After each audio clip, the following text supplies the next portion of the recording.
This is a reading from Rays of the One Light, weekly commentaries on the Bible and Bhagavad Gita by Swami Kriyananda. Week 4, The Infinite Christ. Truth is one and eternal. Realize oneness with it in your deathless self within. The following commentary is based on the teachings of Paramahansa Yogananda. The Gospel of St. John contains some of the most profound spiritual teachings in the Bible. In the first chapter, many subtle truths are suggested concerning higher stages of self-realization. Here, John the Baptist is described as one reaching up toward that high state. He was not that light, the Gospel tells us, but he was sent to bear witness of that light. Jesus Christ, by contrast, is described as the light itself. That was the true light, which lighteth every man that cometh into the world.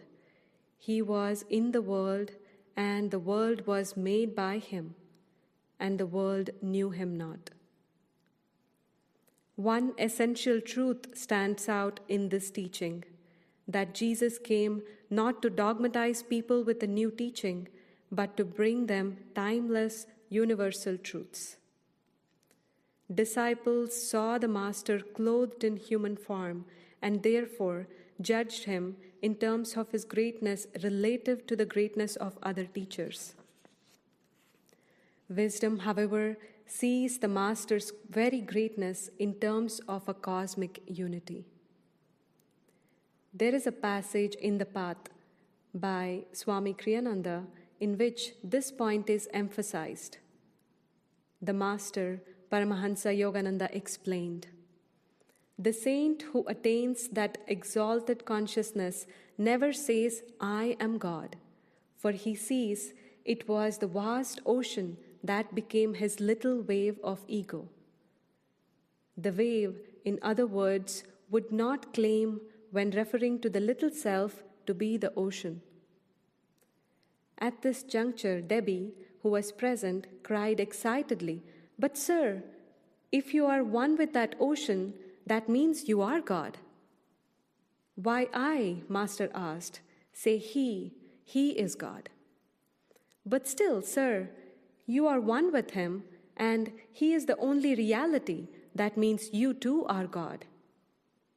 "But this body isn't God." "You aren't identified with your body, sir, so one may still say that you are God." "Well, in that case, why do you say you? You too are that."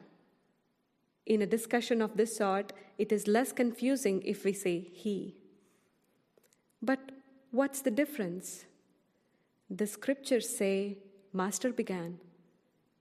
"It's only your humility, sir," Debbie broke in, "that makes you distinguish between yourself and him."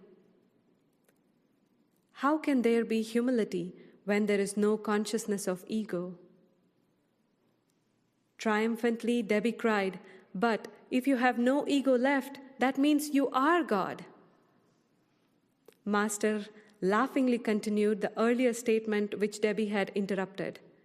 "The scriptures say, 'He who knows Brahma becomes Brahma.'" "There," cried Debbie, "you said it yourself." Master rejoined, still laughingly, "I didn't say it. It's the scriptures that say so." Master, in other words, would not identify those words with a human body speaking them.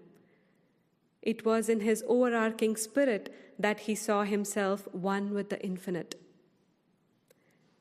But Debbie was unable to make this mental leap from a pure expression of infinity to infinity itself. "You quoted those scriptures, sir," he reminded Master relentlessly. "That means you agree with them."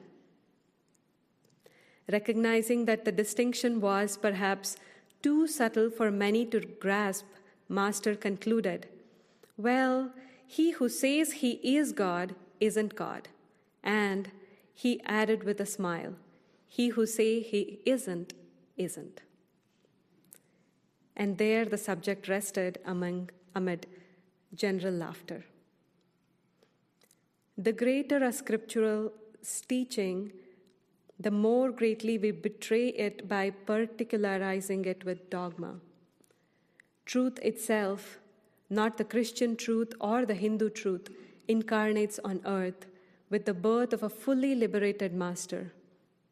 As the Bhagavad Gita teaches in the 4th chapter, unborn, changeless, Lord of creation and controller of my cosmic nature, though I am, yet entering nature, I am dressed in the cosmic garment of my own Maya or delusion.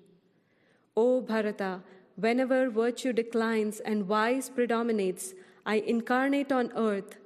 Taking visible form, I come to destroy evil and re-establish virtue. Thus, through Holy Scripture, God has spoken to mankind. Om